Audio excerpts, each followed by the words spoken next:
Hi, welcome to the second part of this Apple tutorial. You're going to have to excuse this part of my face as I've had a little bit of an electric reaction. Not sure what it is, but my face is a little bit puffy at this moment and a little bit red.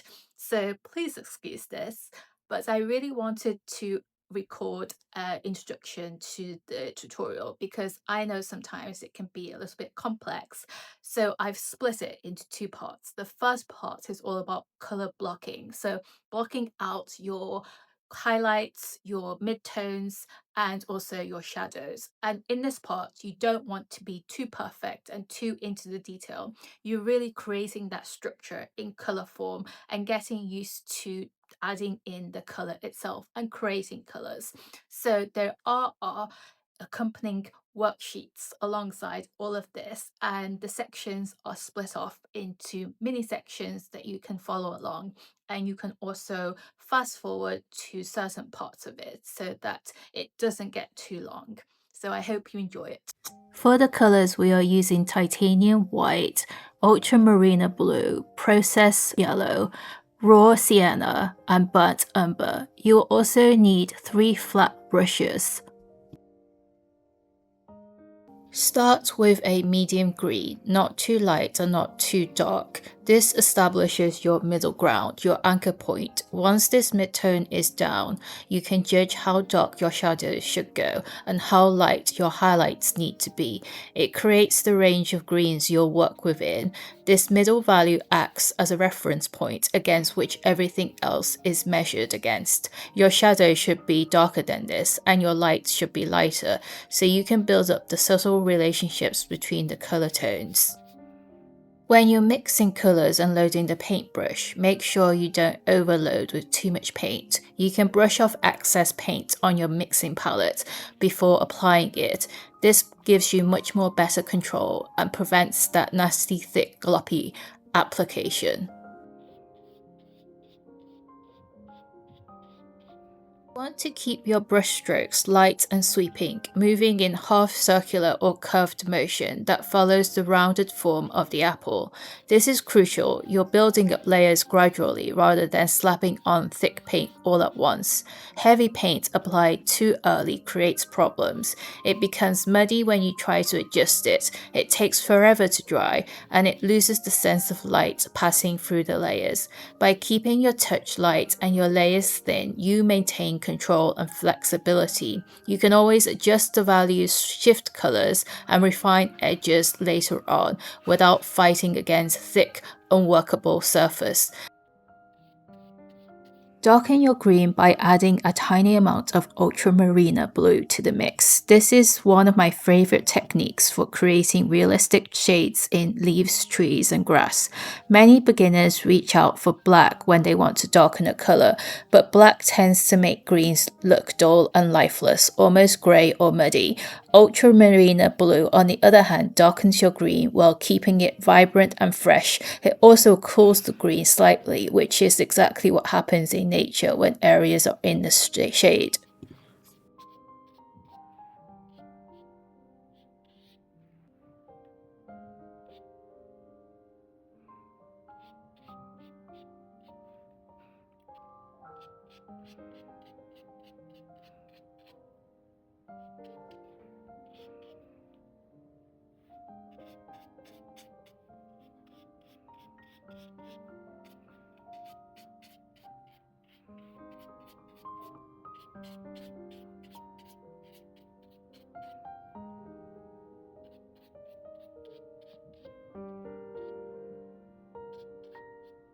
Remember, at this stage you're basically blocking in color, laying down your foundations. If your green becomes too yellow like here, or it doesn't look quite right, that's completely okay. You can always work over it later on. It's much better to get the paint on and work quickly and keep moving forward than spend too much time mixing the perfect color.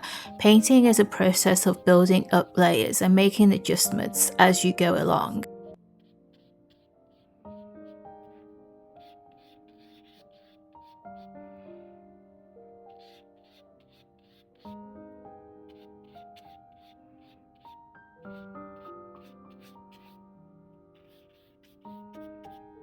Painting is very much about mindset as it is about technique. Sometimes you'll get frustrated when your painting doesn't look like what you envision it to be.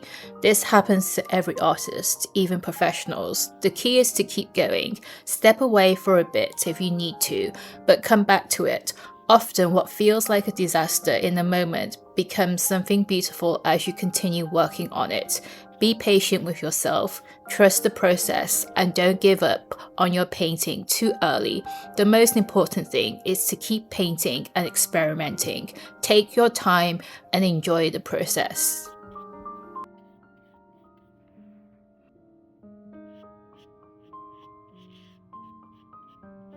Don't be afraid of using dark green boldly for the shadows at this stage. The contrast helps you see form clearly. Once you establish your values and structure, you can adjust and blend the shadows, soften edges, and refine the color. This approach is more efficient than trying to get everything perfect immediately, giving you a solid foundation to build on rather than getting stuck in the details too soon.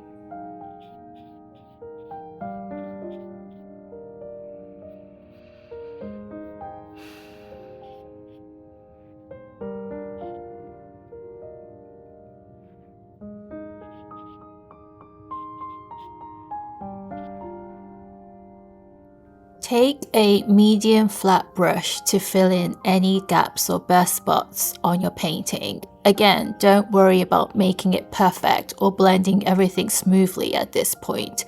You can blend in a darker green later with a smaller flat brush. These rough edges and unblended areas are completely fine for now.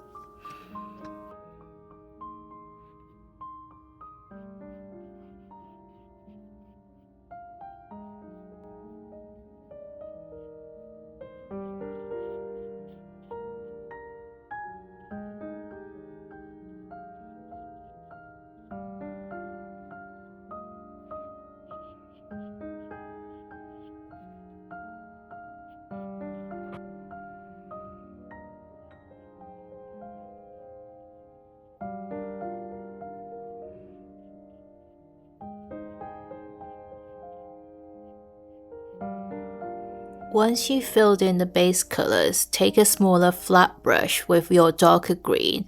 Here's the key. Keep the brush dry with no added water and use only a tiny bit of paint. This dry brush technique gives you much more control for blending the darker green into the lighter colors. The minimum paint and lack of water allows you to softly transition between colors without creating muddy or overly wet areas. Gently work the darker green into the lighter base, building up the depth gradually.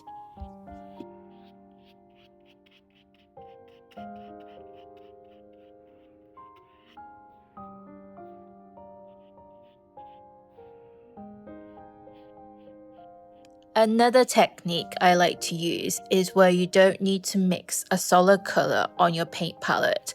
Instead, gently blend the color together on your paint palette and then allow the paint to be blended directly and organically onto the painting. This creates beautiful spontaneous mixes. It also results into much more realistic blends than pre-mixed solid colors. You simply pick up your colors in a gentle way and mix them a little bit, but you allow them to mingle naturally as you apply it onto the painting.